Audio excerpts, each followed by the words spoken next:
Buongiorno e ben ritrovati. Sono le 12 in punto di giovedì 13 gennaio.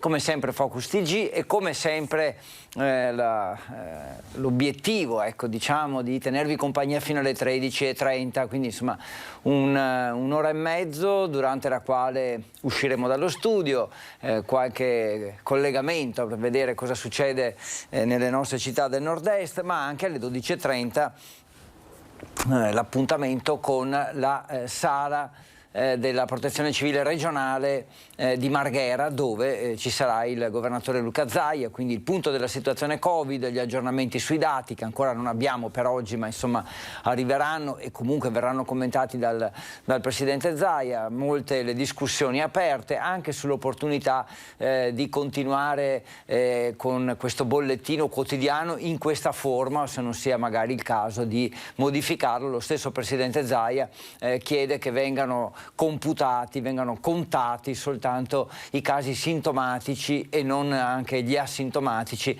che fanno lievitare davvero il numero dei nuovi contagi ogni giorno a cifre sempre più alte, e questo insomma anche da un punto di vista psicologico porta ansia e paura tra i cittadini. Però c'è anche il dovere di trasparenza, di informazione, quindi insomma l'altra diciamo scuola di pensiero è quella di continuare invece a dare il bollettino in tutta la sua completezza. Dicevo, fino alle 13:30 insieme, 12:30 appuntamento con il governatore Zaia, tante notizie che arrivano dal territorio ma che arrivano anche a livello diciamo così nazionale.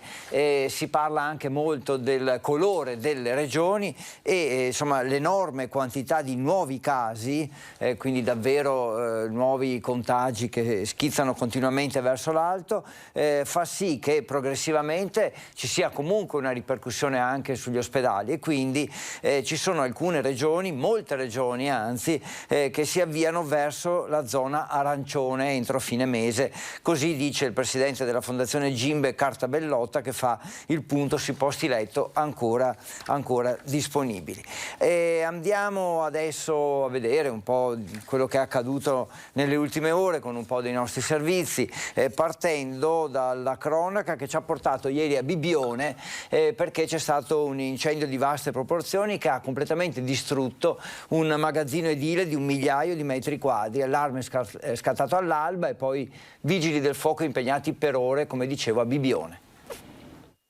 A Bibbione le prime luci della mattina illuminano i resti ancora fumanti di quello che fino a poche ore prima era un magazzino edile di ferramenta di 1 migliaio di metri quadri, ora distrutto in poche ore dalla furia delle fiamme.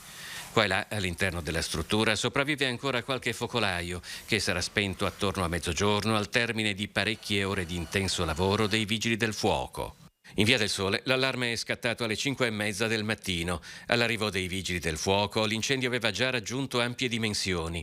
Per domarlo sono dovute intervenire diverse squadre di pompieri arrivate da Portogruaro, Lignano, Latisana, Udine, Mestre e Pordenone, con 4 autopompe, 3 autobotti di cui una chilolitrica, un'autoscala, il carro NBCR, nucleare biologico, chimico, radiologico. In totale 26 operatori coordinati dal funzionario di guardia. Nessuna persona è rimasta ferita, ma i danni sono ingentissimi. Tutto ciò che si trovava all'interno del capannone e gran parte dell'esterno è andato completamente distrutto. Sul posto è intervenuta anche la polizia locale, il sindaco di San Michele al Tagliamento e il personale dell'ARPAV. Le cause dell'incendio sono ora in corso d'accertamento da parte dei tecnici dei vigili del fuoco.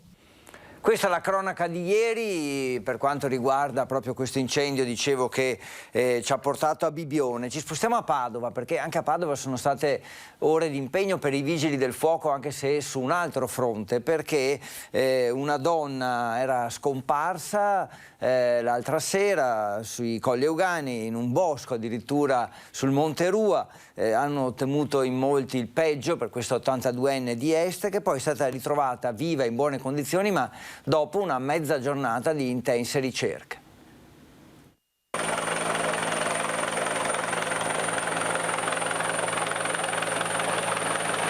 In stato confusionale, in buone condizioni di salute, a parte una sospetta slogatura a una caviglia. È stata trovata così poco dopo l'ora di pranzo da un agricoltore in via Monterua a Galzignano, la 82enne Maria Antonietta Avanzi. La donna, residente a Este, verso le 23 di martedì sera, a bordo della sua auto ha percorso quasi tutta la strada che porta all'eremo camaldolese del Monterua. Una strada senza illuminazione. Nei pressi dell'ultima rampa verso il luogo di clausura, anziché girare a destra, ha svoltato a sinistra, imboccando, sempre in auto, un sentiero in discesa con il fondo fatto anche di massi che hanno bloccato, per fortuna, l'andatura della macchina. Solo allora l'anziana deve avere realizzato di avere perso la strada e ha chiamato i carabinieri, ma senza riuscire a fornire la sua posizione. Sono iniziate le ricerche in piena notte della malcapitata, anche con l'elicottero dei vigili del fuoco, complicate dal fatto che a un certo punto la signora ha abbandonato l'auto sul posto, insieme anche al cellulare, alla borsa e al suo cane. Non era perciò più raggiungibile. Si è incamminata al buio e al gelo, coperta per sua fortuna da una pelliccia. L'hanno cercata per tutta la notte e tutta la mattina, fino a poco dopo l'ora di pranzo, nei dintorni della sua automobile, fino al ritrovamento. Sul posto, vigili del fuoco, protezione civile, polizia locale, carabinieri, volontari cinofili, soccorso alpino. Insomma, credo una bella paura, forse per la signora, ma soprattutto direi anche per i suoi familiari, certamente. Allora, 12:30 ci sposteremo a Marghera, andremo nella sala regionale della Protezione Civile per il punto sull'emergenza Covid che farà il governatore Zaia. Adesso andiamo a Vicenza, quindi ci spostiamo perché vedo già collegata la nostra Luisa Bertini. Buongiorno Luisa, ciao.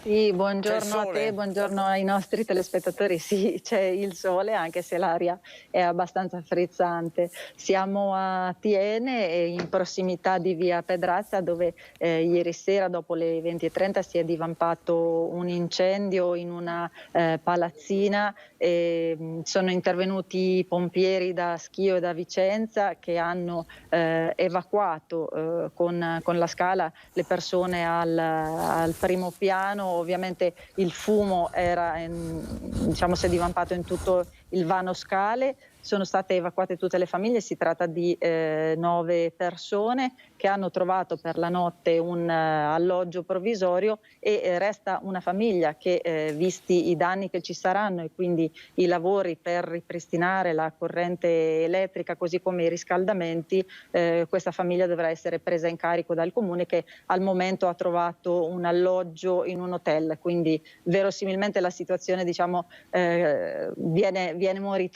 monitorata, c'è solidarietà e presa in carico appunto da parte dell'amministrazione per questa famiglia.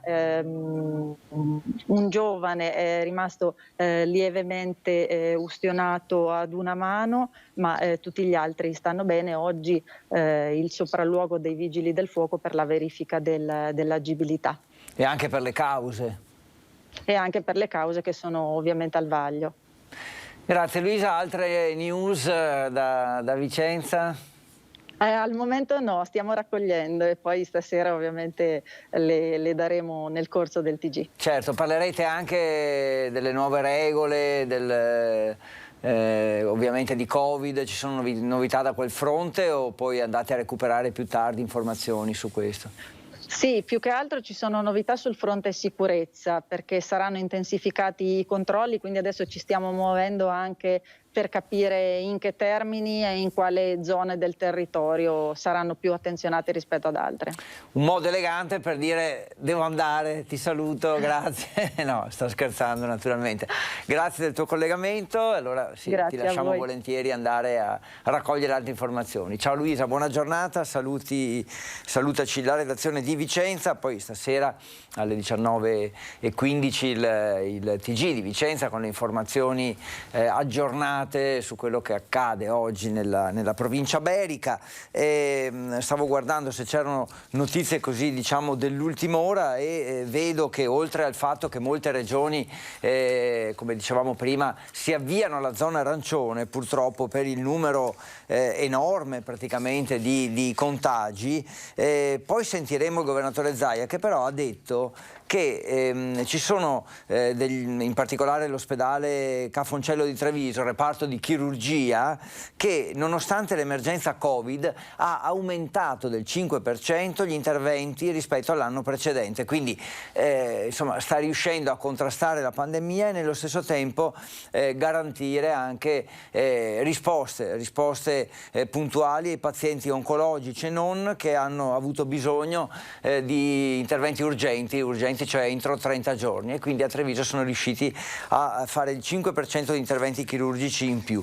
E poi c'è un antibiotico che è il più usato in Italia per il Covid, come diciamo contrasto al Covid prescritto dai medici sia a casa che in ospedale, ma praticamente non c'è più, nel senso che è finito, è introvabile, non si trova più né nelle farmacie né in ospedale, proprio perché insomma questo enorme utilizzo di questo farmaco negli ultimi 2 mesi ha fatto finire le scorte della molecola che serve per produrlo, e quindi insomma ci vorrà del tempo per rifornire le farmacie. Adesso andiamo a Venezia, o meglio nella provincia di Venezia. Vi raccontiamo la storia di un uomo che è stato rapito in Africa, viene da Fossò questa persona, che in pratica, insomma, questa storia è un po' particolare, per cui ha preso un bello spavento. Sentiamo.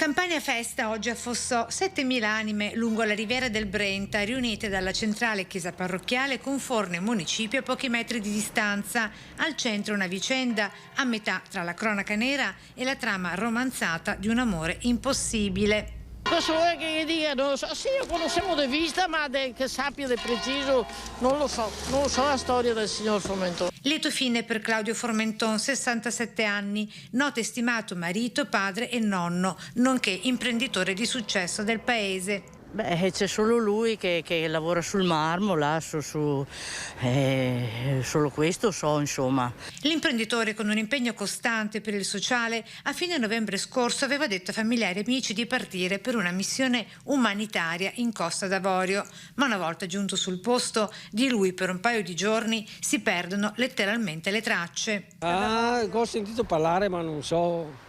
Immediata la denuncia di scomparsa della moglie ai Carabinieri di Venezia, ma soltanto dopo aver ricevuto una strana telefonata. Una voce sconosciuta le dice che se vuole rivedere il marito deve pagare il suo riscatto. È da qui che parte l'attività di intelligence. Mobilitato il nostro Ministero degli Esteri con la Farnesina, indagano le forze speciali dei ROS di Roma, in combinata con la polizia della Costa d'Avorio. Formenton è stato effettivamente rapito. Nell'arco di appena 2 o 3 giorni riescono a trovare e raggiungere l'imprenditore agganciando la cella telefonica del suo cellulare, e lo trovano in una capanna in mezzo a una foresta dove era sorvegliato a vista da 3 uomini. Quindi rientra a casa, ma la storia continua, perché dalle indagini condotte in procura a Roma, dove è stato aperto un altro fascicolo, secondo la ricostruzione dei militari dell'Arma coordinata dal PM Capitolino Erminio Amelio, l'imprenditore di Fossò sarebbe andato in Africa per prestare aiuto ad una ragazza ventenne conosciuta via social e vista, sembra, soltanto in foto. Versione che però non trova conferma né nella famiglia di Formenton, né nel suo legale Stefano Marrone, né da parte del primo cittadino, tutti blindati in questo comunicato, in cui per il tramite del legale dice di aver riferito alle autorità le circostanze del suo rapimento e chiede di rispettare la sua privacy. E stop. Una vicenda che sicuramente farà ancora discutere. Noi ci fermiamo per un attimo, poi torniamo e andiamo subito a Padova.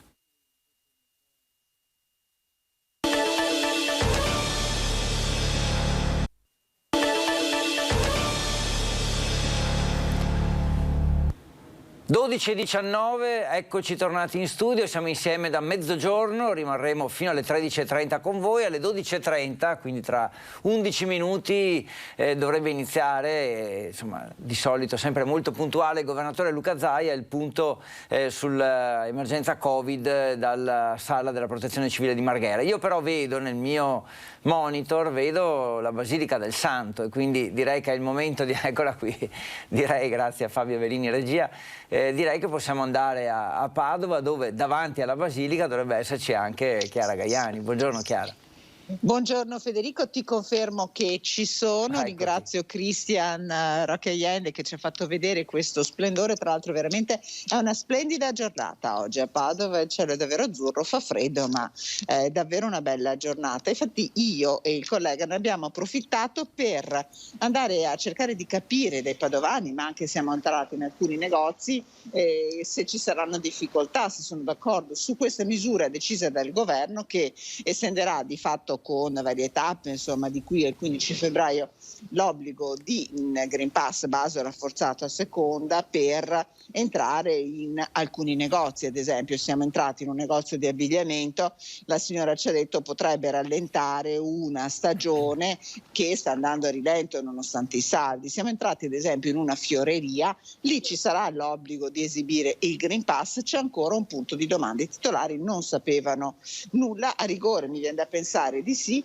anche qui si potrebbero creare dei problemi, ci ha raccontato, mentre la maggior parte delle persone che abbiamo incontrato si dice favorevole a questa nuova, insomma, a questa nuova tra virgolette imposizione che arriva dal governo. Avete preparato anche un servizio da Padova, Chiara, che guardiamo insieme, su che cos'è? Sì, allora ci siamo occupati degli street tutor perché ricorderete, ne abbiamo parlato varie volte, i problemi di movida in alcune zone della città di Padova. Una è il Portello, l'altra è tutta la zona del centro storico delle piazze e Piazza Signori in particolare. Dal 1 novembre e fino al 31 dicembre il Comune ha fatto lavorare nelle ore notturne, quelle insomma più affollate, 12 street tutor. Abbiamo tirato le somme di come è andato questo servizio con l'assessore alla sicurezza Diego Bonavina. Informazione più che repressione, perché alla fine molti dei giovani della notte delle piazze di Padova, dal Portello a Piazza dei Signori, le regole non le conoscono. È stato questo il compito principale dei 12 street tutor scesi in strada il mercoledì, venerdì e sabato dalle 23 alle 3 di notte, dal 1 novembre al 31 dicembre. La funzione principale di questi street tutor è stata quello di informare, perché ci siamo accorti che molti ragazzi, molte ragazze che frequentano le nostre piazze non sapevano per esempio delle ordinanze che erano state messe dal sindaco, del rispetto di determinate norme, e i risultati che abbiamo ottenuto sono stati importantissimi perché abbiamo avuto sicuramente un miglioramento delle condizioni per quanto riguarda la gestione dei rifiuti. Nessuna possibilità di intervento diretto, ma collaborazione con le forze dell'ordine che hanno apprezzato il loro apporto qualificato. L'esperienza di questi 2 mesi è stata molto importante perché sono state sedate delle risse, sono stati portati anche accompagnati, identificati dalle forze dell'ordine delle persone che non si comportavano secondo le regole, grazie proprio all'intervento degli street tutor. Il progetto dovrebbe ripartire a primavera, l'obiettivo è quello di allargarlo ad altre zone della città. L'idea mia è quella anche di intervenire in quei posti, magari nei quartieri di Padova, che potrebbero essere magari più attenzionati grazie appunto all'intervento degli street tutor. Quindi adesso è una valutazione che sicuramente verrà fatta, mi piacerebbe però appunto allargare le zone di competenza di questi street tutor anche in alcuni quartieri della città. Chiara, un servizio che fa capire come insomma è una strada che il Comune vuole seguire anche in futuro, ampliando la sfera di applicazione. Sì, mi viene da pensare insomma che la sfera di applicazione potrebbe essere nel quartiere Arcella, ad esempio. certo. E penso insomma sia questo il quartiere Certo. a cui si riferisce in modo principale l'assessore Bonavina, anche perché questi street tutor vengono formati attraverso dei corsi che sono approvati dal Ministero dell'Interno. Quindi insomma sono persone che hanno proprio un compito di accompagnamento, un compito una civico. formazione precisa, certo. Sì, Grazie, un compito Chiara. civico di educazione. Certo. Grazie mille, grazie, buona giornata, buon lavoro alla redazione di Padova, altra brevissima pausa per noi, poi ci avviciniamo all'appuntamento con Marghera.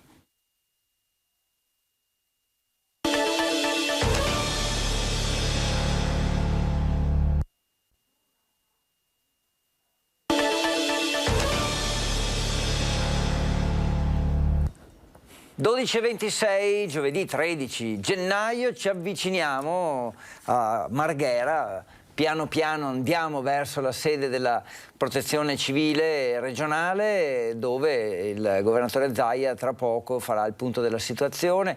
Credo che il governatore sia andato a Verona prima, quindi all'inizio di questa mattinata, per un paio di appuntamenti, per l'inaugurazione di qualcosa che riguarda proprio la Verona, e quindi insomma poi da lì si è spostato a Marghera, dove sta arrivando, se non è anche già arrivato. C'è questa notizia che arriva, penso riguardi anche il Veneto, perché praticamente il presidente nazionale di UNCEM, che è l'Unione delle Comunità Montane, lancia una sorta di allarme e dice che nei comuni montani, quindi anche i nostri comuni montani, c'è una percentuale di vaccinati inferiore alla media nazionale, quindi questo potrebbe portare dei problemi. Lo si è capito anche dal fatto che ci sono alcuni comuni, piccoli comuni, che erano passati indenni nelle prime fasi, nelle prime ondate, quella del 2020 e del 2021 della pandemia, e che invece adesso sono stati colpiti dalla quarta ondata, quindi ci sono contagi anche in questi piccolissimi comuni. Quindi bisogna far crescere il numero di vaccinati anche per proteggere quei paesi, e come dicevo si parla di Alpi e di Appennini, quindi direi che insomma probabilmente anche il Veneto è in qualche modo coinvolto da questo. Abbiamo detto che ci sono sempre più regioni che rischiano a fine mese di passare in zona arancione, perché comunque aumenta di molto il numero dei contagiati, e abbiamo anche detto che nonostante diciamo la pandemia, quindi le difficoltà, ci sono alcuni ospedali, in particolare il Cafocello di Treviso, che è riuscito ad aumentare il numero delle operazioni chirurgiche del 5%, quindi nonostante la difficile gestione del Covid sono riusciti anche a fare un buon lavoro per quello che riguarda la risposta ai cittadini per le operazioni chirurgiche, che ovviamente non sono legate al Covid. A proposito di sanità, andiamo a Bassano per un caos tamponi che ormai da tanti giorni prosegue nei punti tamponi dell'UL7, in particolare al San Bassiano, in ospedale, e abbiamo una testimonianza su questo. La pioggia di segnalazioni sulla disorganizzazione dell'ULS 7 e sui disagi dei cittadini non cessa, anzi aumenta di intensità giorno dopo giorno. Un mare di lamentele nel quale rischiano di affogare pazienti e personale sanitario, come ci racconta chi ha vissuto in prima persona questi problemi. Sono stato in fila 4 ore e mezzo al freddo, in assembramento totale, con positivi che avevano la febbre, avevano la bronchite, quindi la malorganizzazione dall'alto, perché non c'entrano gli operatori che stanno operando lì. Ci sono 2 macchine solo che funzionano, ieri si è rotta una, quindi c'era una macchina e c'erano circa 400 persone in attesa. Questo è una cosa veramente, con bambini di 2-3 mesi, bambini di 4-5 anni, anziani, invalidi. Non c'era nessuna precauzione, niente. E quello che dispiace è gli operatori che soffrono le pene dell'inferno. L'infermiera aveva le mani con il sangue dal freddo che c'era. Tutti si lamentavano, però purtroppo, come succede in Italia, tutti parlano ma nessuno denuncia. quindi sarebbe meglio parlare meno e denunciare di più. Ho chiamato personalmente il 112 segnalando gli assembramenti, segnalando la disorganizzazione e soprattutto segnalando il fatto che qui siamo 4 ore e mezzo e siamo trattati come dei cani. Alla domanda su quanto profonda sia la disorganizzazione al San Bassiano, la risposta è chiara, così come l'invito che la signora lancia a tutti i cittadini. È molto profonda, è molto preoccupante e devo dire, denunciate, non parlate in coda, ma denunciate tutte le cose dell'ospedale. Ecco, c'è anche questa notizia che l'antibiotico più utilizzato per il Covid in Italia, sia per le cure domiciliari che in ospedale, è praticamente introvabile da giorni, un po' perché pare sia praticamente finita la molecola che ne consente la produzione, quindi bisogna diciamo rinfoltire le scorte, un po' anche perché c'è chi si è accaparrato questo antibiotico anche se non ne aveva bisogno, per insomma tenerlo per prudenza a casa, ma così facendo ovviamente se anche chi non ha contratto la malattia l'ha acquistato, l'ha involontariamente o comunque inevitabilmente sottratto a chi invece ammalato ne aveva bisogno, e quindi c'è una situazione un po' di difficoltà che è a livello nazionale, quindi in tutta Italia si fatica a trovare. C'è poi la Fiera di Padova che ha deciso di cancellare Flormart Special Edition, cioè l'edizione speciale che era prevista dal 9 all'11 di febbraio a Padova, la storica fiera del florovivaismo, e che viene in pratica rinviata all'anno prossimo proprio per insomma garantire la sicurezza e quindi evitare problemi dall'emergenza della pandemia, ecco, anche perché gli espositori arrivavano un po' da tutto il mondo, dal Medio Oriente, dall'Europa, dall'area mediterranea, quindi niente da fare. Annullata Flormart, intanto vedo un po' di movimento nella sala della protezione civile, sono passate un paio di persone che si sono accomodate, quindi immagino che non manchi molto l'arrivo di Luca Zaia. Il punto della situazione, vedremo se sono ancora aumentati i casi di nuovi positivi, davvero tantissimi negli ultimi giorni, in costante aumento, soprattutto si è parlato di un picco in Veneto per attorno al 22 di gennaio, il picco dei contagi, ovviamente di conseguenza anche l'aumento dei ricoveri, che quelli invece si vedranno fra un mese, questa è un po' diciamo la proiezione con i modelli matematici a disposizione della regione, quindi dobbiamo ancora aspettare qualche giorno per il picco di contagi. Tra l'altro sicuramente Zaia parlerà anche della diffusione del bollettino, questo bollettino quotidiano che ci accompagna ormai da 2 anni, con i numeri legati ai nuovi contagi, ai ricoveri, ai decessi, eccetera. C'è chi, anche il governatore Zaia è tra questi, immagino che lo dirà, dice che è il momento di cambiare la strategia della comunicazione, quindi in questo numero enorme di nuovi positivi non inserire anche gli asintomatici, cioè chi sta diciamo attraversando la malattia senza sintomi, perché è un numero diciamo così che falsa un po' il numero generale, lo alza a dismisura, pur non avendo veri e propri malati da questo punto di vista, ecco, possiamo dire, perché sono persone che senza sintomi, per fortuna loro, stanno attraversando la malattia, ma poi probabilmente non avranno conseguenze, quindi è inutile da un certo punto di vista inserirli nel bollettino, nel numero dei nuovi positivi, perché crea degli effetti psicologici negativi, insomma crea inutile, tra virgolette, ansia nei cittadini. Però c'è anche un'altra scuola di pensiero, che è quella invece che sostiene che i numeri vanno dati con trasparenza, sempre spiegando ovviamente che sono numeri alti perché ci sono inseriti all'interno anche gli asintomatici, ma che non è corretto, diciamo così, alterare, o meglio nascondere, tra virgolette, anche se fatto in buona fede, i numeri, ma è importante invece continuare a darli diciamo completi ogni giorno, anche se spaventano un po', ecco, perché questa è poi la sostanza, che c'è senza dubbio la paura in noi, in tutti i cittadini, quando vediamo numeri così alti.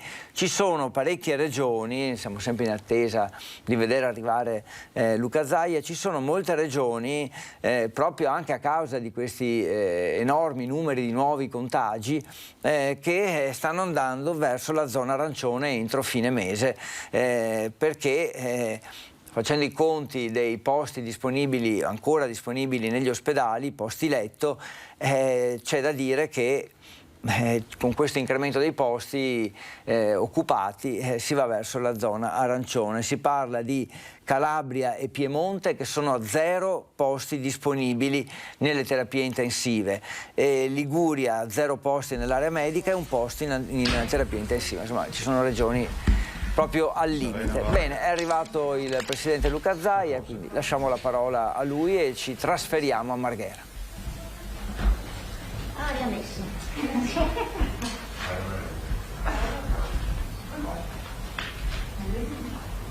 Posto?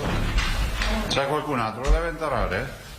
Sì, ce ne sono altre 3, ma non stanno dicendo niente adesso.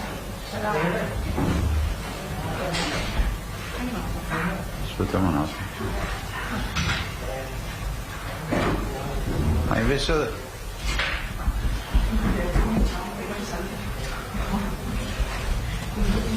Ne mancano 3, 4.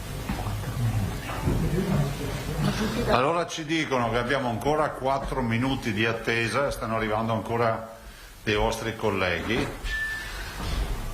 Intanto vi saluto, buongiorno a tutti. Dobbiamo avere un attimo di attesa. Fra l'altro noi siamo arrivati anche, abbiamo avuto stamattina una riunione con i direttori generali, lunga riunione. Oggi sono stato a Verona alla fiera Motorbike Expo, che peraltro è una fiera che è la prima in Italia che apre, è stata anche la prima a riaprire a giugno con la Special Edition, per cui mascherine, FFP2, Super Green Pass, e speriamo che sia anche un segnale verso un percorso che ci porti alla normalità. Poi ho avuto una videoconferenza tornando con il governo, alla presenza del ministro Gelmini e della sottosegretaria Vezzali, con i compagni di viaggio delle Olimpiadi, ma un po' con tutti gli interlocutori nazionali, cioè dal presidente Maragò a ANCI e altre categorie coinvolte, perché la sfida delle Olimpiadi non è una sfida solo dei territori coinvolti, ma una sfida che deve essere nazionale. Ecco, io sostengo una cosa, sempre per attendere questi 4 minuti, che sul fronte delle Olimpiadi noi abbiamo sostanzialmente 3 grandi sfide: quella dell'operatività, e quindi di mettere a terra tutti gli investimenti che dobbiamo fare. Pensate che noi abbiamo già il progetto esecutivo e finanziato Cortina, variante di Cortina e variante di Longarone, sono 600 milioni di euro più o meno. Poi abbiamo tutta una serie di opere che vanno in questa direzione, opere ovviamente anche sportive, e quindi c'è la necessità, poi dovremo realizzare il villaggio olimpico, il trampolino, rifare tutta la zona del trampolino, insomma ce ne sono di attività da fare. Quindi c'è una sfida infrastrutturale, ce n'è una di incoming turistico, perché è pur vero che dovremmo interloquire con gli tour operators internazionali per far sì che il cinese che viene qui non venga solo a Cortina o solo a Milano o solo a Bormio, ma possa avere un pacchetto turistico per la visita dei territori. E una terza sfida, assieme a queste prime 2, ce ne sono molte, ma quelle che vedo più critiche, è rappresentata dal fatto che noi dobbiamo fare in modo che dal punto di vista proprio culturale ci sia un coinvolgimento di tutta la popolazione, che va oltre il comune coinvolto dalle Olimpiadi, oltre la regione, a livello nazionale. Sì, che le Olimpiadi non diventino sempre la visione del baraccone dedicato a pochi che si sono fissati di fare le Olimpiadi. Le Olimpiadi danno dei flussi paurosi sia sul fronte dei telespettatori, di quelli collegati dai social, più di 1 miliardo di persone collegate solo via social, si parla di 3 miliardi totali di collegamenti e altro, che è una roba unica per la promozione dei territori. Speriamo diventino veramente un motivo di rinascimento. Lo dico perché in queste ore stiamo per partire con l'operazione di Pechino, quindi stiamo parlando delle Olimpiadi invernali, lì ci sarà il passaggio di testimone perché poi tocca a noi, quindi ci sarà il passaggio della bandiera, poi avremo il tema quindi della bandiera che verrà portata in località che sarà una nuova sede delle Olimpiadi, perché 2022-2026, 4 anni, e quindi dopo Pechino ci siamo noi. È arrivata la nostra ora, la fiaccola olimpica, le organizzazioni, insomma c'è molto da fare. E detto questo, io inizierei con la situazione epidemiologica, è una situazione complicata. Adesso so, abbiamo notizie degli altri vostri colleghi, se qualcuno può chiedere prima che inizio, un attimo solo. Saranno sicuramente collegati per strada, però comunque se li attendiamo ancora un minuto, chiedo anche, fra l'altro per le Olimpiadi martedì, no, ma attendiamo se venite dentro. Come siamo? Perfetto. Con le Olimpiadi vi ricordo anche che il 18 martedì faremo la registrazione a Palazzo Balbi con un bel po' di figuranti, fra l'altro, penso siano una quarantina di persone, di quello che sarà il nostro messaggio che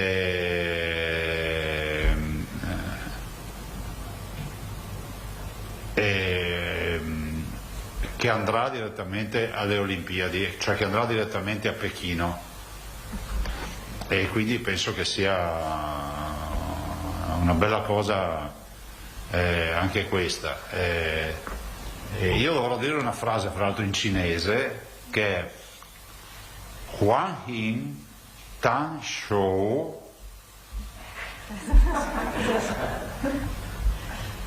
Huan Hin Tan Shou Italie Je Mei, che diamo ovviamente è una frase che intanto lascio alla comunità cinese, ma è la frase di benvenuto, insomma, quindi noi faremo questo video e ci piace far vedere la bellezza e la maestosità di Venezia, che è comunque un elemento di comunicazione unico che poi andrà assieme il 18. Il 18 faremo questa registrazione dove io dovrò dire questa frase. La cerimonia di passaggio? Il flag handover, come si chiama? Flag handover è il domenica. Che domenica è? Pechino, flag handover, forse l'abbiamo anche cancellato, perché si vanno in persona i due sindaci, abbiamo deciso di non andarci. Domenica 20 gennaio. Febbraio, si scusa. Vabbè, al di là di questo, io direi di dare inizio. Partirei con la situazione epidemiologica, la situazione anche ovviamente dello stato dell'arte di quello che sono le nostre fasi di testing. Tamponi rapidi 14.646.934. Tamponi molecolari 8.612.000. Intanto un primo dato, se osservate i rapidi stanno doppiando i molecolari, ma vi ricordo che i rapidi sono comparsi fondamentalmente più o meno 7-8 mesi dopo i molecolari. Magari avessimo avuto i rapidi il 21 febbraio 2020. Vi ricordo che siamo partiti col pungidito, con la goccetta di sangue, perché qua nessuno si ricorda più niente. Non avevamo niente. Pensate che il 20 di marzo del 2020 noi facevamo in una giornata 2170 molecolari. Il totale dei tamponi da quel giorno è di 23.259.000 tamponi. I positivi nelle ultime 24 ore, io farei conto tondo, 18.000 sono 17.956.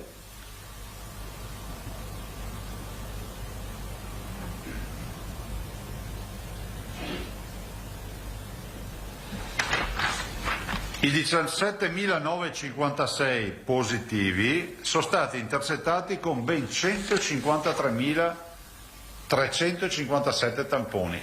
Peraltro faccio notare un dato: l'incidenza, cioè la percentuale di positivi, è da 2 o 3 giorni che scende. Se eravamo arrivati quasi al 20%, adesso siamo all'11,71%.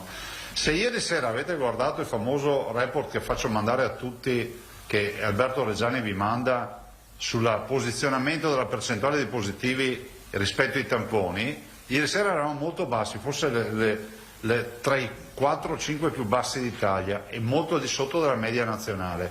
Cioè vuol dire che noi abbiamo tanti positivi, ma perché li cerchiamo? Ma la percentuale di positivi sui tamponi che facciamo è tra le più basse a livello nazionale. Positivi di oggi, siamo passati, vi ricordate che avevamo 8.000 positivi a ottobre, guardate quanti ne abbiamo, 224.145, e su questo poi faremo anche un ragionamento. Numero di positivi dall'inizio del contagio, 830.517.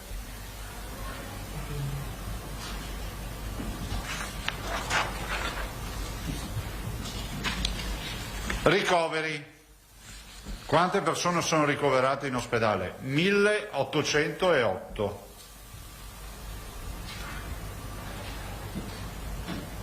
Sono 1808 persone ricoverate in ospedale.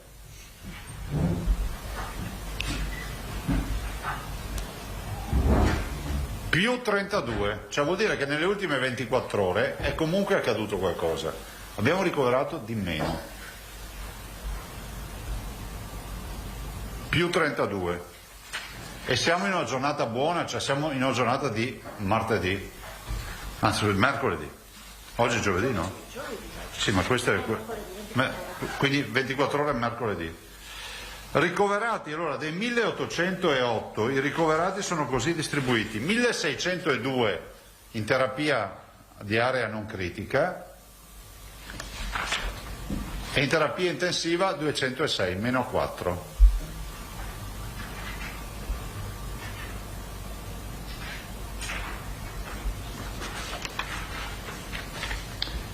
Terapia intensiva non Covid, grazie all'eroismo e alla voglia di fare dei nostri medici, di tutti i sanitari e tutto il mondo degli ospedali, 273. Cioè, fatto il conto, 273 più 206 fa 479. Vuol dire che abbiamo quasi 500 terapie intensive attivate. Totale dei decessi 12.659 più 38. Dimessi 26.320. Allora, 2 o 3 ragionamenti che condivido con voi e per vostro tramite li condividiamo con i cittadini. Quali sono intanto i dati? I dati ci dicono che non saremo arancioni. R con T 1,34. Terapia intensiva occupazione 20%. Siamo arrivati. Ormai anche questo è un parametro che se cala ci fa respirare un po' di più, se no a 20% è da zona arancione. Area medica 25% di occupazione, ci mancano 5 punti percentuali, che se il trend è quello di sta settimana ce li fumiamo tutti in una settimana. Non è escluso che se il trend continuasse così, a meno che la terapia intensiva non mi scenda, mi va sotto il 20, quindi diventa il parametro limitante, ci sia il rischio di avvicinarsi all'arancione. Incidenza 2238,8 su 100.000. Cioè, voi capite che qualcosa non torna. Se eravamo già spacciati l'anno scorso con 300 di incidenza, 400 di incidenza, 2238, e comunque riusciamo a fare una vita pressoché normale se togliessimo le mascherine e non pensassimo che in ospedale abbiamo 2000 persone, 1808 persone ricoverate, vuol dire che qualche ragionamento va fatto. E la variante Omicron, dai campionamenti fatti, voi sapete facciamo sequenziazioni random, ci siamo organizzati per prendere dei campioni di positivi, li portiamo nei nostri laboratori, è al 65,9, questo vuol dire 10 giorni siamo tutti Omicron, ma del resto lo vediamo, è una variante che infetta velocemente, si diffonde velocemente nel contagio e all'esordio dell'emissione di carica virale per infettare nuovamente dopo 3-4 giorni. Quindi chi si infetta dopo 3-4 giorni, se gli va male, ha già la raffreddore, ha già mal di gola o i primi sintomi. Il prossimo campionamento per verificare la nuova incidenza, diciamo, della variante Omicron sarà il 17 di gennaio. Allora, guardate, davanti a questi numeri, cioè io vedo che c'è un dibattito che abbiamo fatto innescare noi, no? E dice, ma Zaia dice di modificare la definizione di caso. Allora, evito di leggervi la frase in inglese perché non voglio neanche io c'hai. L'ECDC si scrive cioè ECDC, ECDC, che è il massimo organo europeo delle pandemie, cioè organo ufficiale, è come l'OMS, cioè, dal quale tutti gli Stati membri attingono per le misure, per le linee guida.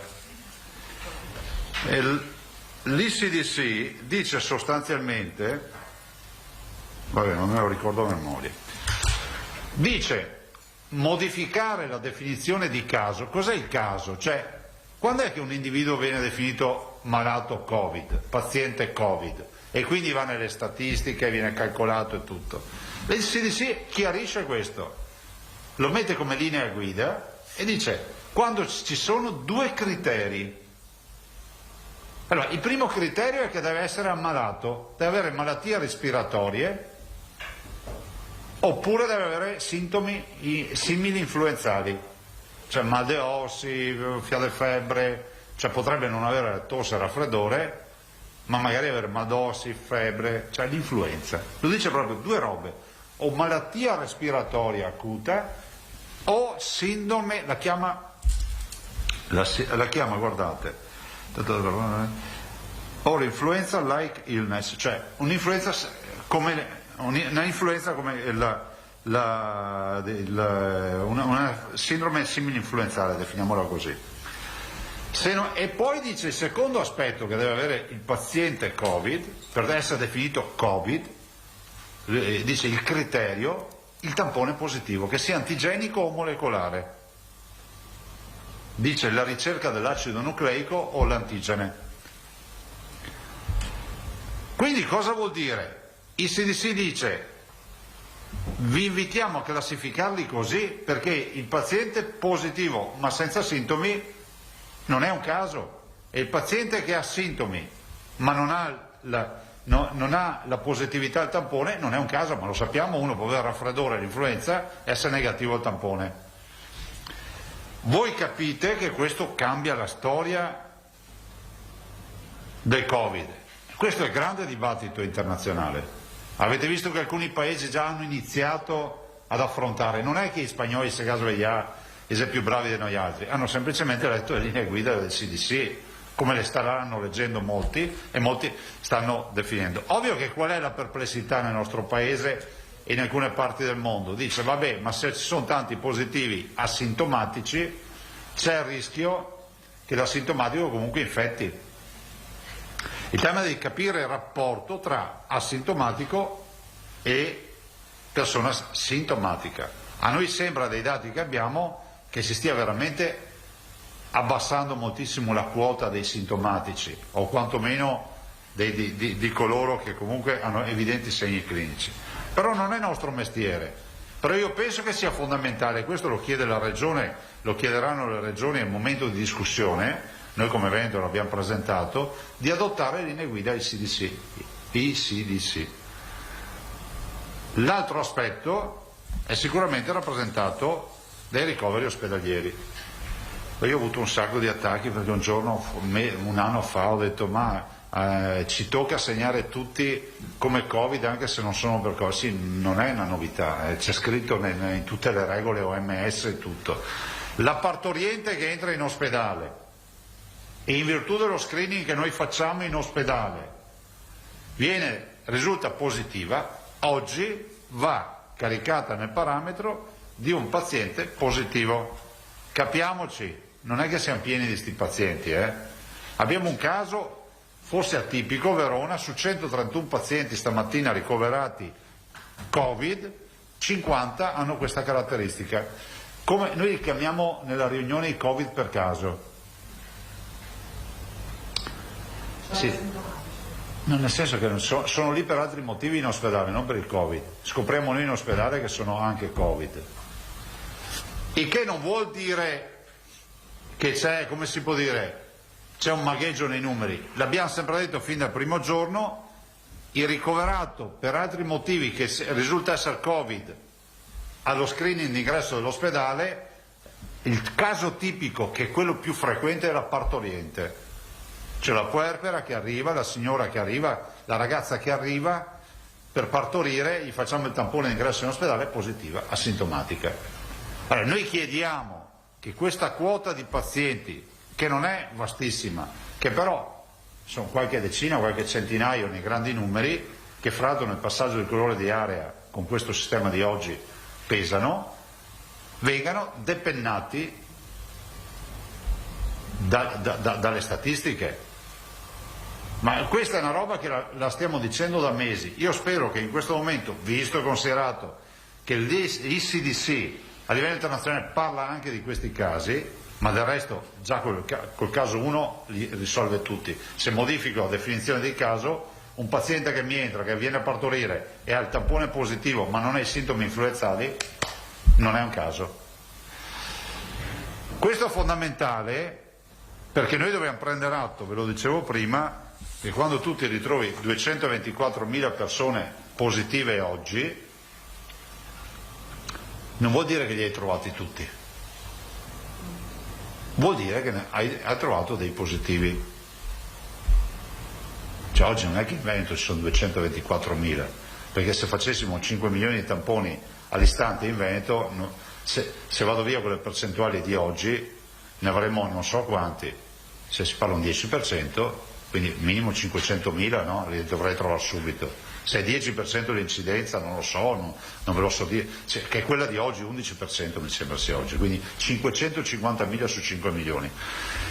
Quindi è un po' la teoria di svuotare il mare utilizzando il secchio. Il secchio ha tenuta, non perde una goccia d'acqua, ma svuotare il mare con un secchio è impossibile. Sì, gli togli un po' d'acqua, ma non se ne accorge neanche il mare. Ho l'impressione che noi siamo in questa fase. Attenzione, voglio essere chiaro, non si sta banalizzando nulla, soprattutto il tema dello screening, nel quale noi crediamo, tantomeno quello del contact tracing, che ormai è saltato, perché quando tu hai 20.000 persone al giorno positive, guardate, è impossibile garantire a tutti una telefonata o quant'altro.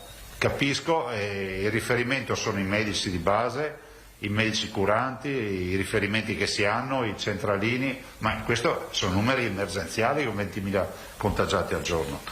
Vi dico questo perché questo potrebbe essere veramente la chiave di volta, fatta con attenzione, ma che ci permetterebbe assolutamente di dare risposte ai cittadini. Pensate solo sul fronte dei tamponi, la miglioria che ci sarebbe.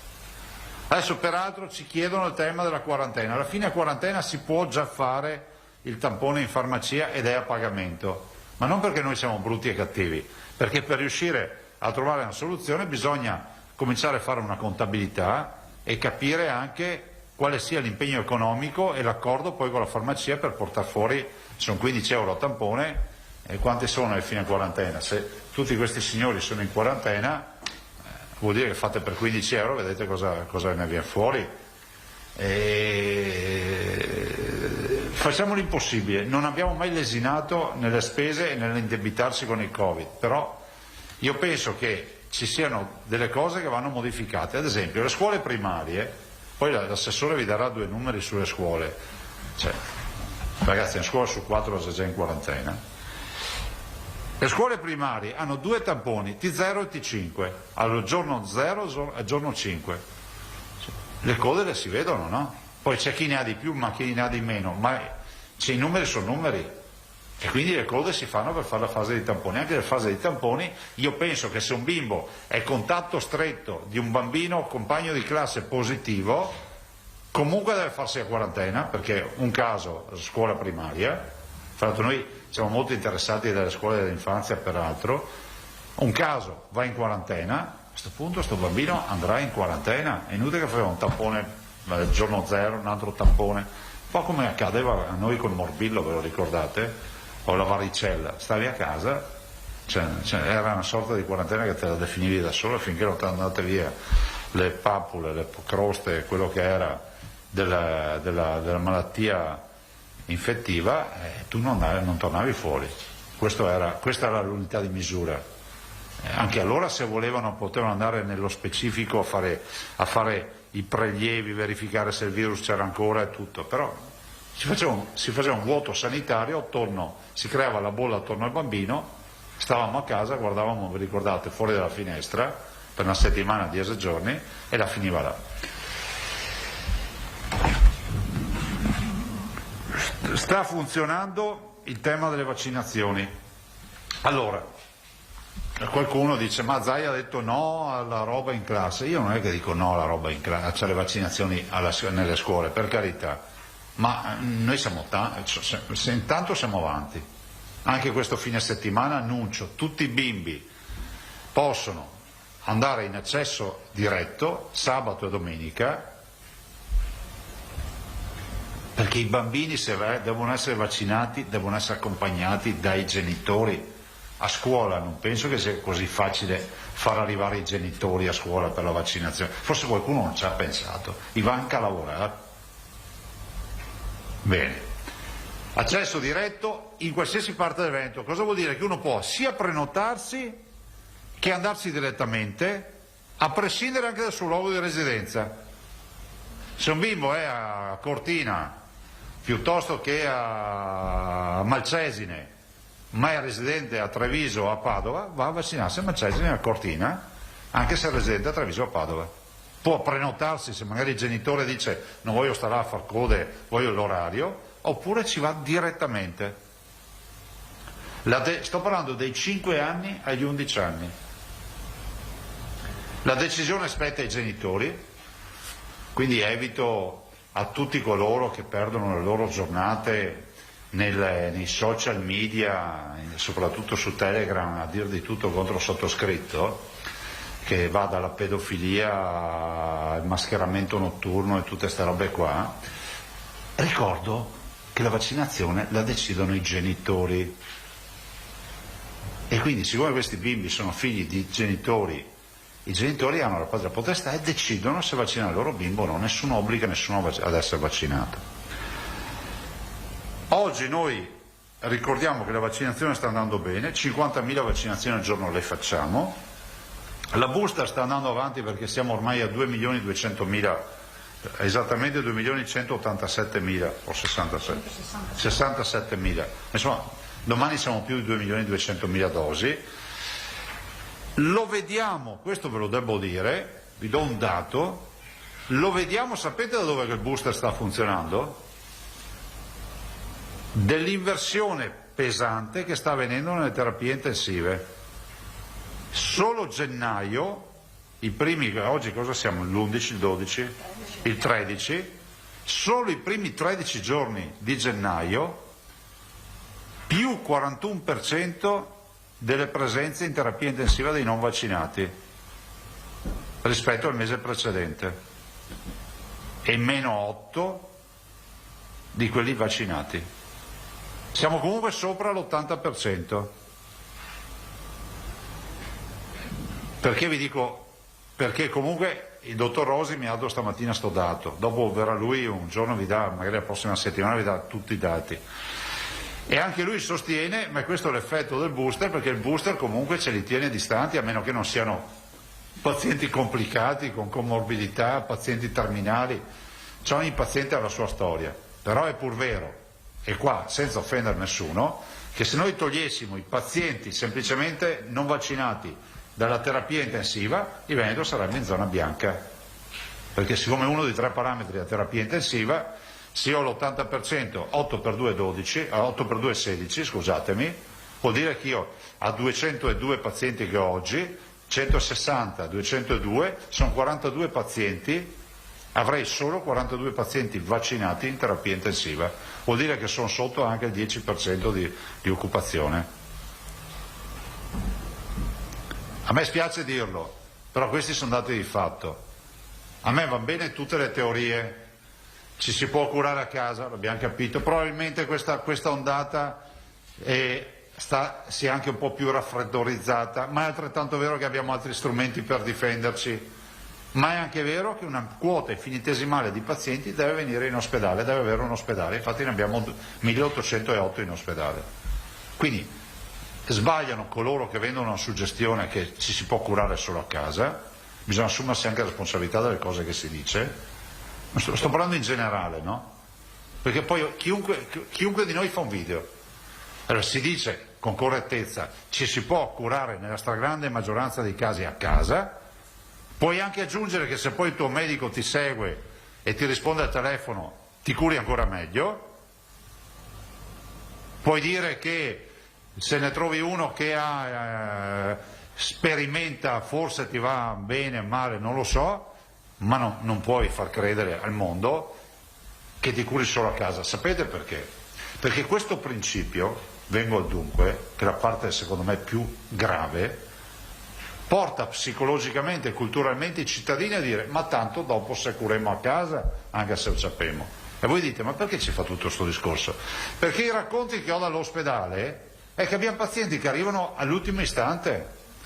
Cioè noi ci ritroviamo a caricare 15 persone mediamente in terapia intensiva ogni giorno e voi dite ma perché non si vedono? Perché ne scarichiamo anche in ugual misura, cioè il 25% perde la vita in terapia intensiva, ma gli altri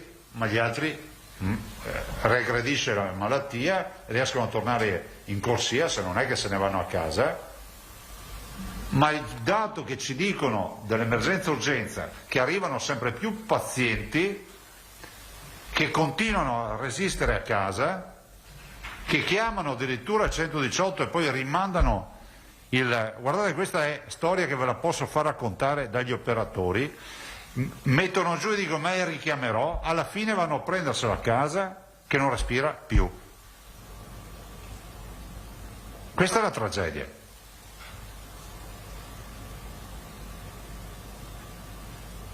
Allora magari mi piacerebbe che molti familiari di chi magari ha scelto di non vaccinarsi e poi magari è andata male, so che è una tragedia, ma sarebbe bello anche che qualcuno raccontasse anche queste esperienze, perché sennò viene dato sempre uno spaccato che va tutto bene. Se noi per un attimo avessimo una bacchetta magica, spegnessimo i riflettori sugli ospedali, il mondo va avanti lo stesso, ma lì si vive una tragedia, lì dobbiamo avere rispetto per chi soffre, per gli operatori e poi scusatemi, lasciatemelo dire, un cancro non curato con 3 mesi di ritardo cambia stadio, si va dal primo stadio al secondo stadio. E allora abbiano almeno il pudore, quelli che fanno grandi lezioni sul Covid, di pensare e di rispettare almeno le persone che hanno diritto, quanto i malati Covid, di essere curati in ospedale. Perché noi di questo passo dovremmo sempre più limitare le prestazioni. Le garantiamo le urgenze, le garantiamo gli oncologici, ma ovviamente sempre non con quell'impeto che ci vorrebbe, perché comunque abbiamo gli ospedali che sentono pian piano il lazzo che si stringe sempre di più. Io questo devo dirvelo. Chiudo con le vaccinazioni. Allora, la nostra media regionale ormai è passato l'88, siamo all'88,4 e vi dico i bimbi sono il 25,5, i 5 e 11 anni sono al 25,5, vuol dire che un quarto dei bimbi si è già vaccinato. Beh, penso che sia la migliore regione d'Italia o una delle prime due, insomma. Ecco, allora sul tema della vaccinazione dei bambini abbiamo l'Open Day, sabato e domenica. Capite che con i nostri numeri pensare di avere una specie di camper che gira per le scuole, abbiamo una dispersione di tempi, cioè non è che uno va a vaccinare, passa come c'è, capito, quella pistola che spara, ti avvicini, spari il vaccino e via, come si fa magari nella profilassi per gli animali, cioè vuol dire mandare almeno 2 operatori, vestirli, avere una sala dove fanno la vaccinazione, possono entrare in classe, cioè devono avere una sala, capite che magari per far cosa? 5-6 bimbi, cioè, anche qui è come usare il secchio per svuotare il mare. I nostri Open Day hanno successo, arrivano migliaia di famiglie che peraltro il sabato e la domenica possono accompagnare i loro bimbi alla vaccinazione. Io non penso che ci siano genitori disposti a dire vaccinate mio figlio a scuola, lo vengo a prendere stasera. La vedo dura sta storia, 5-11 anni. Qua c'è una mamma, sì o no?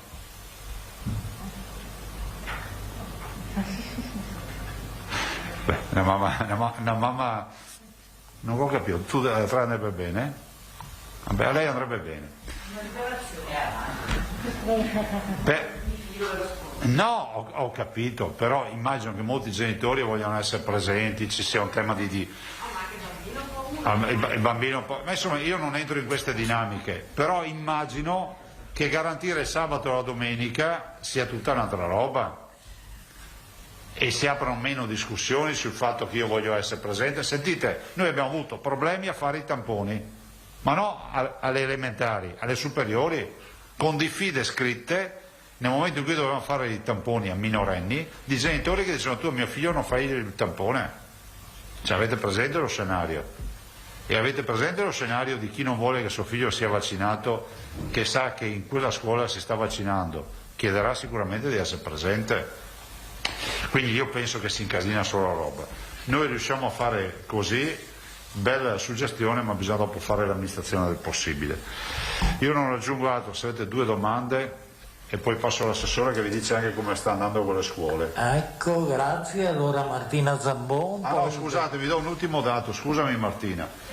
Tanto abbiamo detto 1 su 4 i bimbi vaccinati 5-11, ma i 12-19, cioè, tutta questa idea di andare per le scuole, sono quasi l'85% sono vaccinati. Infatti noi dov'è che abbiamo i provvedimenti di quarantena e isolamento? Cioè abbiamo nelle scuole di infanzia e nelle scuole primarie. Buongiorno. Volevo tornare sul tema, credo, di oggi, perché ridefinire la definizione di caso di malato Covid ovviamente cambia tutto. Dal punto di vista pratico, le regioni lo chiederanno nella conferenza Stato-Regioni e si attenderà un parere del CTS, che tempi si attendono? Confermo che noi come regione abbiamo posto la questione, la dottoressa Russo, che è coordinatore del tavolo, la porta avanti, è in linea con le direttive internazionali europee delle CDC e punto. Avete visto che già random ci sono delle nazioni che cominciano a dire che sembrano visionarie, sostanzialmente hanno letto il report del CDC che esiste da 20 giorni, questa roba qua non è una novità. Ma si aspetta che sia una decisione rapida, perché lei spesso è tornato sul tema. In Italia le decisioni rapide non fanno parte della caratteristica di questo paese. Vi ricordo solo il passaggio dal molecolare all'antigenico, che è stata una via crucis. Vi ricordo solo che ancora oggi la Germania manda i test fai da te nelle aule delle scuole, la Gran Bretagna manda i test, 2 test a settimana, li consegna in mano, poi i bimbi se li fanno a casa con i genitori o se li fanno in aula, non lo so. Idem la Francia. Noi stiamo ancora qui a pensare, ci siamo inventati l'autosorveglianza nella scuola secondaria. Quando ci sono 2 casi in scuola secondaria scatta l'autosorveglianza, dove lo studente l'autosorveglianza come la fa? Deve andare in farmacia a farsi il tampone. Scuola secondaria, superiori. test fai da te, non è che devo tornare qua con test fai da te a farvi vedere quanto ci si mette. Ultima cosa, posto che si arrivi a questo, magari con dei tempi un po' più lunghi rispetto ad altri paesi, concretamente come cambia il tema delle quarantene? Perché a quel punto io asintomatica con un tampone positivo posso andare a lavorare in redazione? Lì si tratterà di capire come verrà applicata. C'è sempre il tema dell'FP2, cioè della mascherina. Poi il tema dei casi è un tema che deve essere affrontato poi scientificamente anche dal CTS. Io immagino in questa fase il CTS non sia tanto predisposto a questo, no? Perché c'è sempre giustamente la preoccupazione dell'asintomatico contagioso, ma con questi numeri, cioè qua chi è che sa quanti sono gli asintomatici che ci girano intorno? Cioè io questa mattina ho avuto un sacco di contatti, persone che mi hanno guardato il Green Pass, poi vengo a sapere che qualcuno magari può essere stato positivo, non lo si sa. Quindi lei dice c'è un numero talmente alto di contagi evidente e asintomatico come massa di persone che ha senso tirare dritto, questo è nel concreto. Ha senso usare il buon senso lavorare da casa se si può. E affidarsi alla scienza. Dopodiché se in Europa si calcola avremo almeno mezza popolazione che si beccherà l'Omicron, allora io vi chiedo se possiamo fare le telefonate a mezza popolazione europea, tanto per dirne una, se possiamo andare a tamponare mezza popolazione europea, cioè è ovvio che è un nodo che arriva al pettine questo. E in questo senso anche il tema delle aziende che sono in difficoltà proprio per le quarantene in questa fase, immagino pesi, ha avuto modo di discuterne? No, strapesa, c'è gente che il lunedì alla riapertura non è riuscita a ripartire con tutti i processi produttivi, perché poi c'è il sintomatico che per l'amor di Dio ha i sintomi, poi c'è l'asintomatico che è positivo e poi c'è il quarantenato, cioè colui che è messo in quarantena perché è contatto stretto del sintomatico. Questi sparirebbero nella visione... Ma questo ce lo dovrà dire la comunità scientifica poi come verrà gestito. E in più c'è un altro fenomeno che vi ho detto anche ieri o l'altro ieri, che a mio avviso è preoccupante e se ne parla poco in Italia, della quarantena che non è più parificata alla malattia. Quindi il contatto di un positivo che non ha nulla, non è positivo, ma se ne deve stare a casa perché oggi la norma prevede che devi startene a casa 7 giorni, quello che è, non gli viene riconosciuta la malattia e quindi o si prende ferie o fa assenza non retribuita. Capite che c'è il rischio di un incentivo anche che qualcuno dica io non sono contatto di niente, o meglio tu sei positivo, non dire che mi hai visto. Qualcuno ha ancora bisogno di andare a lavorare, cioè non è che siamo... Questo guardate che è inquietante sta storia, non possiamo imporre le quarantene e non pagare chi è in quarantena, come malattia. Ok, grazie. Prego. Grazie, allora tocca a Laura Berlinghieri. Buongiorno Presidente. Ciao. Lei parlava giustamente di zona arancione a cui ci stiamo avvicinando, volevo chiederle in base ai modelli qual è la data. No, guarda, io spero che non si passi in zona arancione, ho solo l'obbligo di dire, come ho sempre fatto, grazie a voi, informare i cittadini che abbiamo 5 punti percentuali di occupazione in zona a area non critica che potrebbero farci scattare. Probabile che sta settimana si riesca a contenere sui ricoveri, si scarichino anche tanti pazienti, perché ne abbiamo caricati tanti che stanno guarendo e quindi non si passi. Dall'altro dico anche che rispetto al tema dei passaggi di zona cercheremo anche di accompagnare questa situazione. Non aggiungo altro su questo, non ho numeri, posso solo dirvi un numero, guarda, ve lo dico, l'ho accennato l'altro ieri quando mi avete trovato in Consiglio regionale.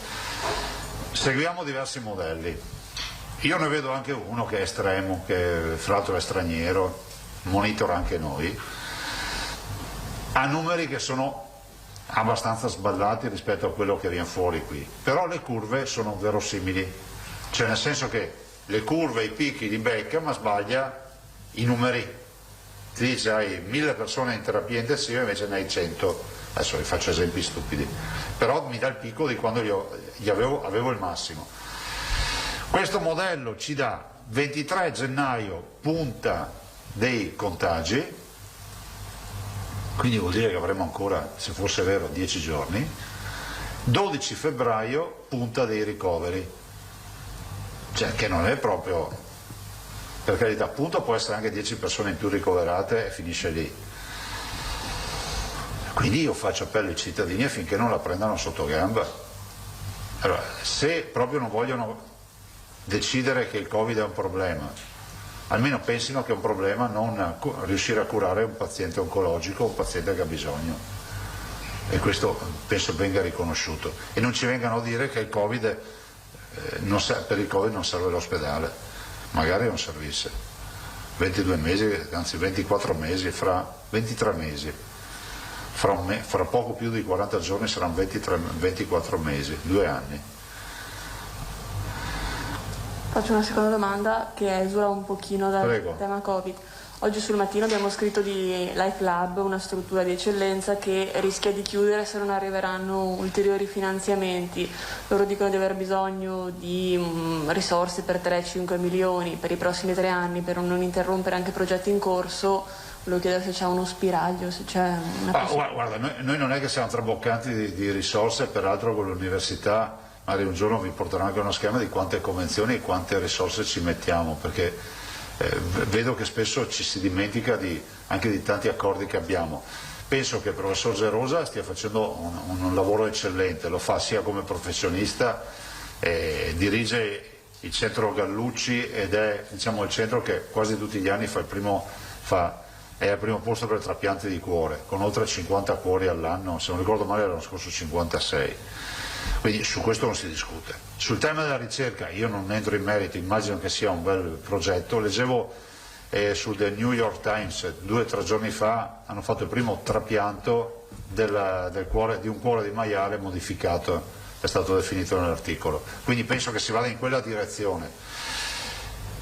Il dottor Flor stamattina ci diceva in riunione che sta scrivendo una lettera all'università per capire anche, perché siccome lì c'era una sorta di partnership con l'università, l'università, se non ricordo male, mise 1,7 milioni e noi 3,5 milioni qualche anno fa, di capire, anche l'università, di capire, perché noi non abbiamo gli strumenti per valutare scientificamente il progetto, qualcuno dopo tutti questi anni dovrà fare anche un punto della situazione, e quindi penso che il dominus sia anche l'università che deve valorare o meno questo investimento. Dopodiché noi non abbiamo tutta sta forza, ma insomma abbiamo costituito un tavolo che sta analizzando, abbiamo previsto un tavolo proprio che sta analizzando tutti questi aspetti e tutti i dati, e quindi poi chiaramente quando avremo il quadro completo, come dice il Presidente, riusciremo anche a essere più precisi.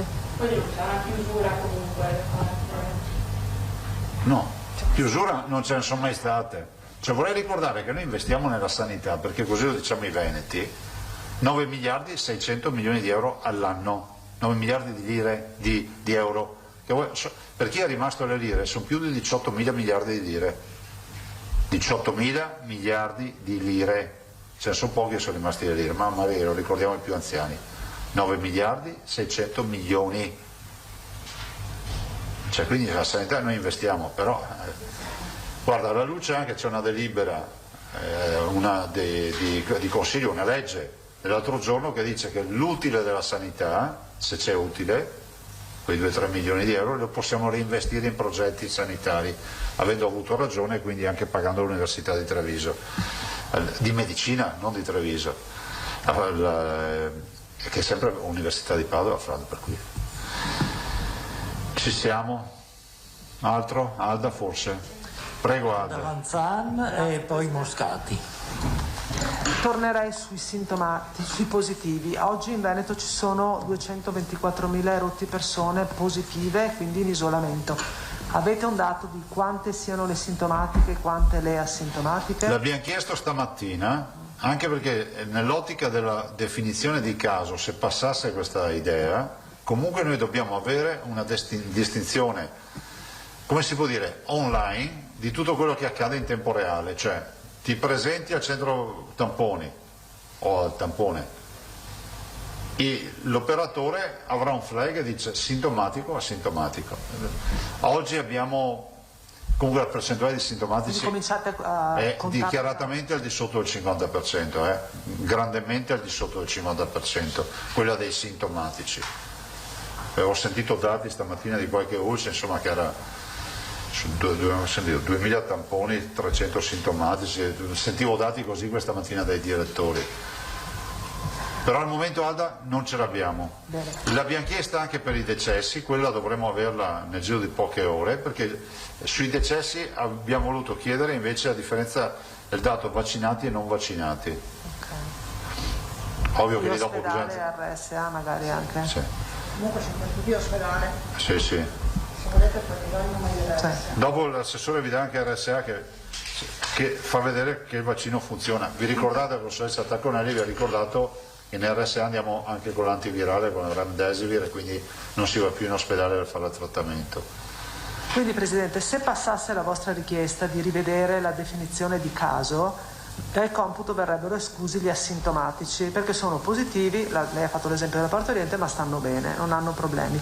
E lei dice questo darebbe dei servizi in più ai cittadini, significa che non fareste più tamponi e ci sarebbe più posto per gli altri? Andrebbe ritarata va ritarato il piano di sanità pubblica rispetto alle scelte su chi tamponare, chi monitorare, chi contattare.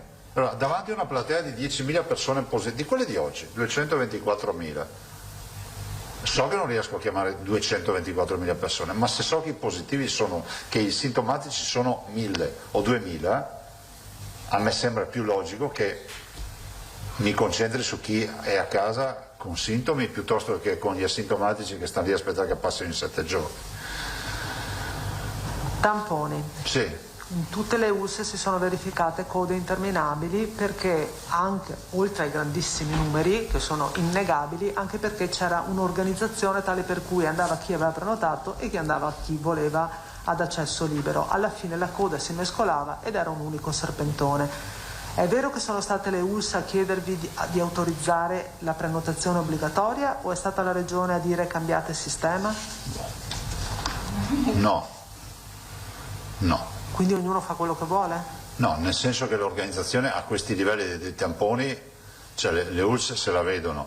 Alcune ULSS, io mi ricordo che in riunione dicevano che preferivano le prenotazioni perché molti cittadini giustamente e correttamente dicono ce l'ho alle 15, mi presento puntuale e so che non perdo 8.000 ore. Altri sostengono che comunque anche l'accesso diretto è sostenibile. Adesso la platea cerchiamo di allargarla ancora di più. Comunque guardate, i tamponi o li facciamo noi o chi li fa per noi viene pagato. Con l'ultima delibera? Sì, vai.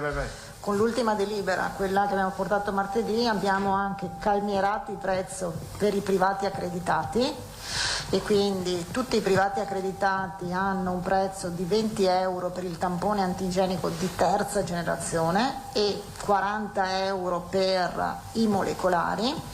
Qualora le USL ritengono di fare delle convenzioni con quei privati accreditati, le USL mandano le persone che devono fare il tampone e poi le USL rimborsano a questi privati accreditati con questi prezzi le prestazioni.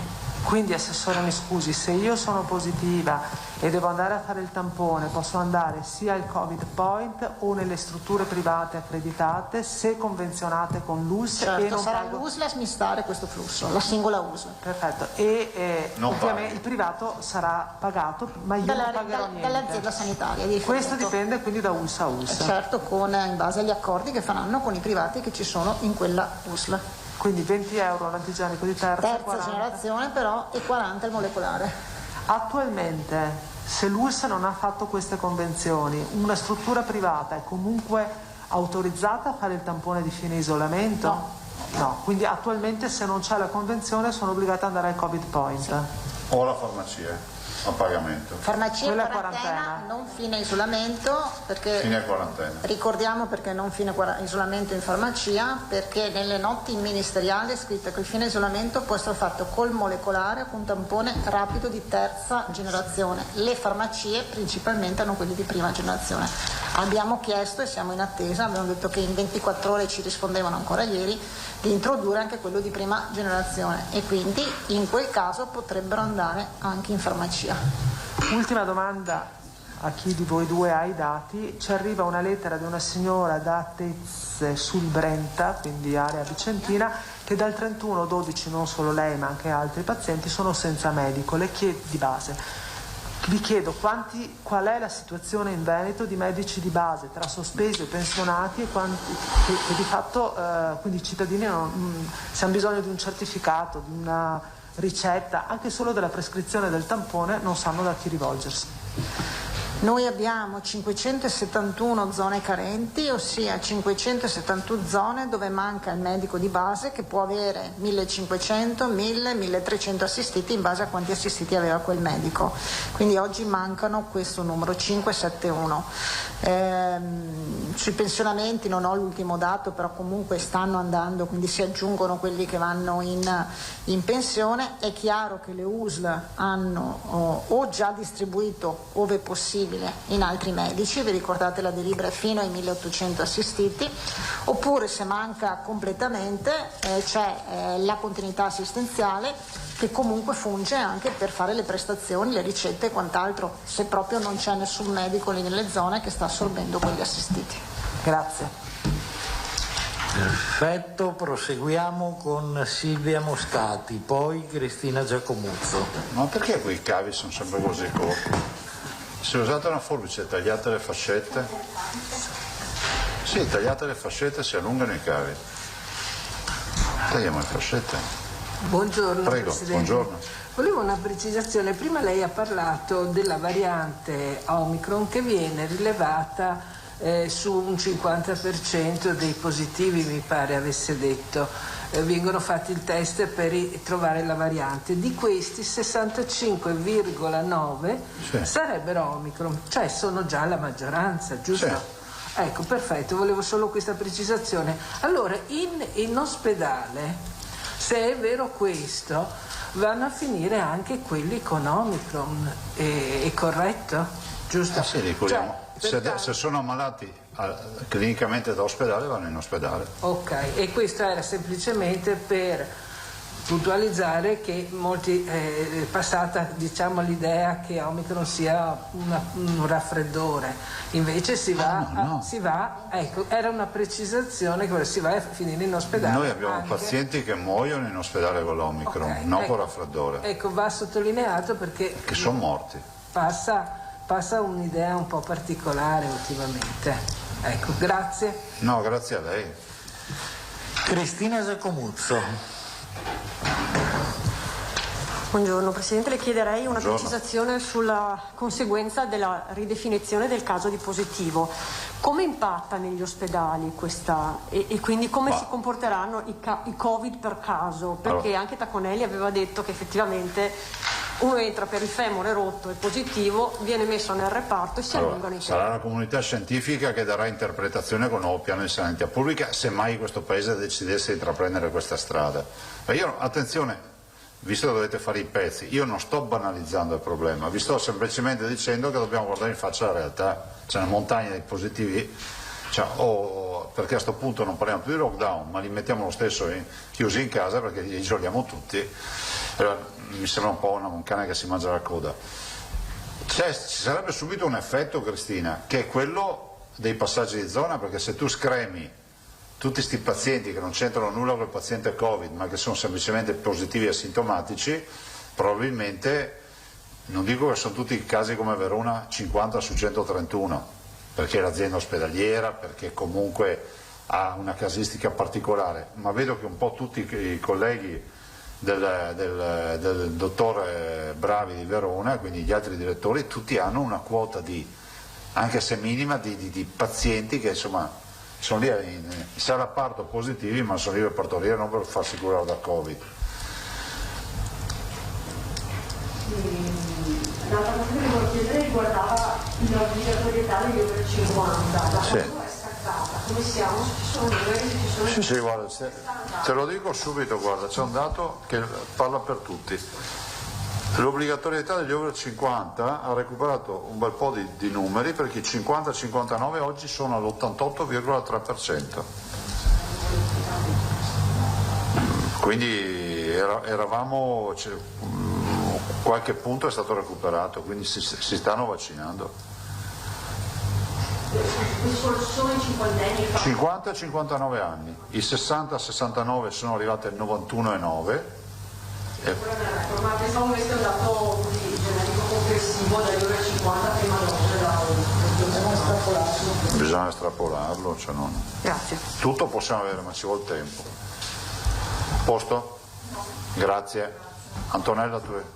Vi lascio l'assessore, scuole, e poi c'è il tema del. E anche io direi dare un aggiornamento anche sui vaccini, sugli arrivi. Ah sì. Ah, boh. Grazie. Buon lavoro, grazie. Prego assessore. Giallo, quindi chiaro, no? Prego assessore Lanzarini, grazie. Allora, noi abbiamo cercato con le USL di ricostruire un po' la situazione delle scuole, non abbiamo ancora il bollettino, quello lì che vi abbiamo consegnato sempre, no? Quando ogni 15 giorni è quello lì, ma penso che sarà disponibile verso l'inizio settimana prossima, però abbiamo fatto un giro con tutte le aziende sanitarie per capire un attimo la situazione. E questa è la fotografia. Allora, su 1039 classi in totale in tutta la regione Veneto, quindi suddivise in tutte le USL, oggi in quarantena abbiamo 254 classi per un totale circa di 20.700 alunni. Quindi questa è la fotografia a stamattina. Dall'infanzia allo superiore. Sì. Quindi la fotografia è questa. Invece per quanto riguarda gli anziani, perché noi stiamo registrando alcuni focolai all'interno delle case di riposo, no? Anche stamattina alcune USL hanno detto iniziano a esserci delle rinfezioni dei focolai dentro le case di riposo. Abbiamo quindi, non abbiamo mai smesso, ma chiaramente non era attenzionato il report che solitamente facciamo per quanto riguarda le case di riposo. Voi sapete che sono 330, circa 30.000 sono gli ospiti che ci sono all'interno delle case di queste 330 case. Oggi noi abbiamo 509 positivi tra questi 30.000 ospiti, però il dato significativo è solo che di questi 509 solo 20 sono ricoverati. Gli altri rimangono e fanno quindi tutta la degenza per quanto riguarda la malattia, il decorso della malattia nella struttura, perché comunque sono pauci sintomatici oppure con sintomi molto lievi. Questa è testimonianza dell'efficacia della vaccinazione, insomma non c'è dubbio su questo. Vi do anche il dato, quindi per quanto riguarda la vaccinazione, noi siamo per quanto riguarda il booster, quindi le terze dosi dentro le case di riposo, siamo all'89%. Perché chiaramente voi sapete che poi alcuni man mano che esaurivano il tempo tra la prima e la seconda vaccinazione, perché voi sapete ci sono state tante persone che sono state infettate, quindi probabilmente il ciclo vaccinale è andato un po' più lungo, però oggi siamo all'89%, quindi insomma un numero molto molto importante e molto elevato. Gli operatori invece, noi abbiamo circa 28.000 operatori, ci sono 481 operatori sanitari e altri 117 operatori non sanitari, sempre che appartengono quindi al mondo delle case di riposo, che sono positivi. Questo crea, voi capite, un po' di problemi, perché già in un momento di carenza del personale sicuramente numeri importanti così di operatori sanitari in quarantena non ci aiuta. Vi recupero il dato per quanto riguarda gli arrivi, così avete anche gli arrivi complessivi. Allora, noi abbiamo arrivi di Pfizer che abbiamo previsti fino al 7 di febbraio per un totale di 664.000 dosi. Moderna, sempre fino agli inizi di febbraio, 274.700 dosi. Sapete che Moderna poi sono doppie, perché per fare la dose booster se ne usa metà, quindi questi insomma se non sono prime o seconde dosi, se vengono utilizzate per la terza dose sono metà. E abbiamo altre 252.000 arrivi per quanto riguarda Pfizer pediatrico per i bambini. Quindi cosa vuol dire? Vuol dire che da inizio gennaio, dal 10 di gennaio in cui c'è stata il primo arrivo fino al 2 febbraio, quindi inizi insomma di febbraio, avremmo in totale circa 1.190.000 dosi di vaccini che ci arrivano. Quindi il problema per quanto riguarda la vaccinazione o il magazzino, il cosiddetto magazzino, oggi non c'è.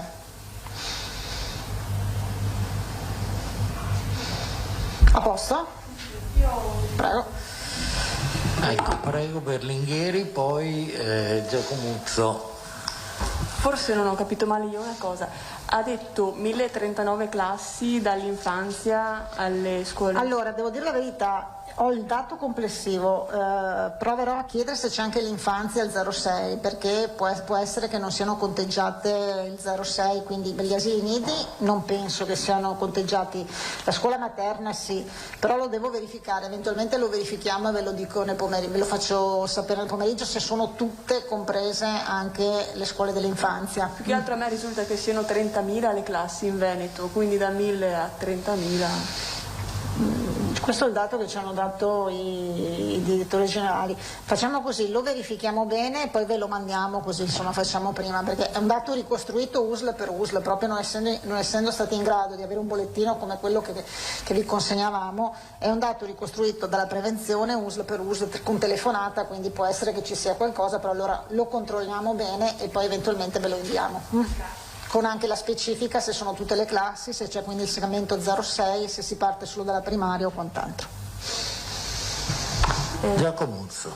Studenti delle medie superiori che fanno autosorveglianza, adesso possono rivolgersi alle farmacie per fare il tampone o vanno sempre in... Il provvedimento nazionale prevede l'autosorveglianza anche per la primaria, perché voi sapete che l'autosorveglianza c'è anche per i bambini della primaria, quando c'è un singolo caso, c'è l'autosorveglianza con il tampone al T0 e al T5 per capirci, e possono farlo in farmacia.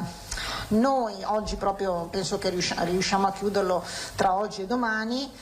La direzione prevenzione con l'ufficio scolastico stanno predisponendo il nuovo aggiornato, insomma revisionato, chiamiamolo come vogliamo, protocollo alla luce delle ultime indicazioni, con cui viene anche inserito il discorso delle farmacie. Quindi io credo che dal lunedì verosimilmente insomma potrà essere attivo e specificato nei dettagli. Ricordiamoci che per le scuole dovremmo avere ancora, insomma io avevo avuto notizia di questo, le 9 squadre anche dell'esercito, quelle che c'erano prima di Natale.